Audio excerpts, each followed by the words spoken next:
A ver, pensemos en Bitcoin por un momento. ¿Y si no fuera solo tecnología, dinero digital? ¿Y si en realidad es algo mucho más profundo? Vamos a meternos de lleno en su psicología, a verlo no tanto como un activo, sino más bien como una idea filosófica, una que tiene unas raíces, ojo, súper antiguas. Para empezar, hay que quedarse con esta idea, que es fundamental. El filósofo Makoto Nishige decía algo así como que el dinero no es solo una herramienta, para nada. Siempre ha sido un concepto, una idea, casi con vida propia que busca materializarse en el mundo real. Y de verdad entender esto es la clave para pillar todo lo que viene después. Vale, este es el recorrido. Empezaremos con el alma del dinero, luego veremos cómo se mezcla con la deuda y el poder del Estado. De ahí saltaremos a ese impulso por liberarse de todo y acabaremos viendo cómo Bitcoin entra en juego como una especie de anarquía en código, con una lógica de confianza totalmente nueva. Venga, vamos a la raíz, a la pregunta del millón. ¿Qué es el dinero? Pero de verdad, olvidémonos un segundo de para qué sirve y pensemos, ¿de dónde sale? ¿Cuál es su origen psicológico? Y aquí es donde la cosa se pone interesante. La idea no es que el dinero nazca para sobrevivir, para comprar comida y ya. No.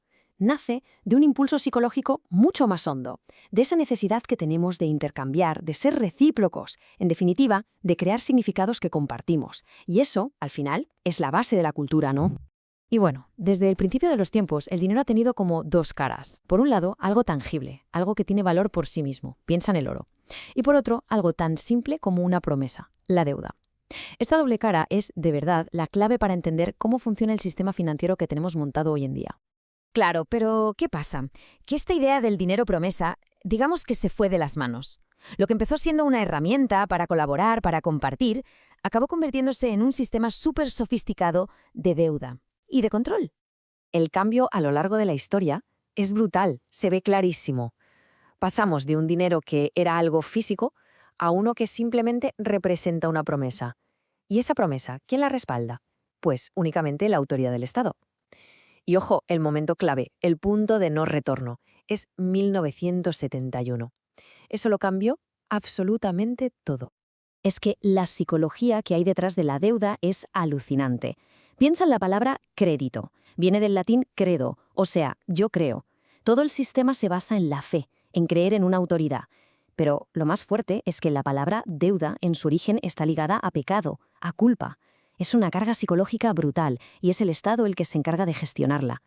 Y claro, esta fragilidad del sistema queda perfectamente reflejada en esta cita de Cox. Es que es tremendo. Nuestra prosperidad depende literalmente de que unas pocas instituciones centralizadas sigan creando deuda sin parar. Es, como dice el propio autor, un sinsentido, un absurdo trágico. Pero bueno, frente a este sistema de control, siempre ha habido una resistencia. Un contramovimiento filosófico. Y esto no es de ahora, ¿eh? Responde a un deseo muy humano, muy profundo, el de ser dueños de nuestro propio destino. Para entender bien este impulso, tenemos que ir a la raíz del anarquismo. La palabra en sí, anarqué, no significa caos y bombas, como se suele pensar. Significa literalmente sin gobernante. La idea de fondo es que un ser humano pierde su esencia cuando deja que un poder externo tome las decisiones por él. Y aquí se ve muy claro el choque entre dos modelos, dos mundos.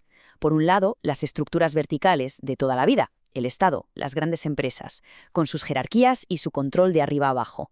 Y por el otro, el ideal horizontal, algo de igual a igual, descentralizado y voluntario.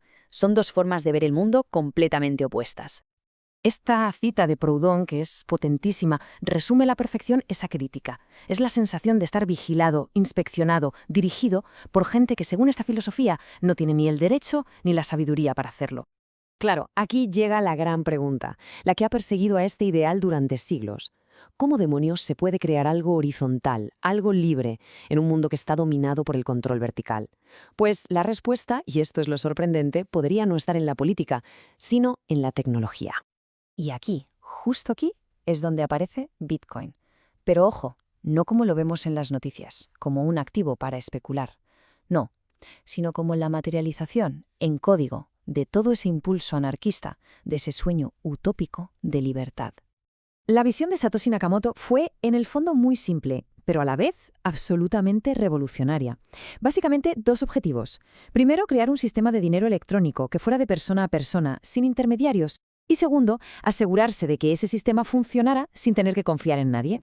Y con eso atacaba directamente la base del sistema financiero tradicional. Y vale, ¿cómo se consigue eso? Pues con estas propiedades. Cada una es como una pieza de un puzzle. No hay una autoridad central que lo controle. Las transacciones son finales, como entregar un billete. Y hay un libro de cuentas público que podemos ver todos. Es literalmente llevar a la práctica esos ideales de descentralización y transparencia. O sea, resumiendo mucho, el propio diseño de Bitcoin es un no rotundo a cómo funciona el dinero moderno. Refuta sus tres pilares: el Estado garantizando el valor, las empresas definiendo la cuenta y los bancos controlando los pagos. Cada pieza está pensada para saltarse a los intermediarios de siempre. Y esto nos lleva al concepto final, que es crucial. Si eliminamos las instituciones, entonces, ¿en qué confiamos? Bueno, pues Bitcoin propone una lógica de confianza completamente nueva, una que no depende de las personas ni de sus promesas. La palabra clave aquí es trustless, que, cuidado, no significa que no es de fiar, sino todo lo contrario. Significa que no necesitas depositar tu fe en nadie. La confianza ya no está en una persona o en un banco, sino en el propio código, que es abierto, es verificable, y en las matemáticas que hay detrás. Es un cambio de paradigma total. Y aquí es donde, ¡boom!, todo encaja. Esos grandes objetivos filosóficos, negar la autoridad externa, buscar la soberanía individual, de repente encuentran su reflejo exacto en la tecnología. La red descentralizada, el libro público, las claves que solo controla cada persona. Es literalmente filosofía hecha código. Y así cerramos el círculo. Volvemos al principio, a esa idea del alma del dinero. Bitcoin consigue esa idea original de compartir, de crear algo juntos, pero lo hace de una forma radicalmente nueva. No se basa en la moral o en promesas de instituciones, sino en una propiedad lógica, matemática, que está grabada a fuego en su propia tecnología. Y todo se puede resumir en esta frase: el código habla por sí mismo. Ya está. No hay más. Es la idea de un sistema con unas reglas tan claras, tan transparentes, que no hace falta que venga nadie a interpretarlas o a obligarnos a cumplirlas. Simplemente son. Y acabamos con una pregunta. Una para darle vueltas a la cabeza. Si pensamos que gran parte de la historia de la humanidad ha sido una búsqueda constante de liberación, de emanciparnos de estructuras de poder, ¿podría ser que un código que habla por sí mismo sea la siguiente gran fase en ese largo camino?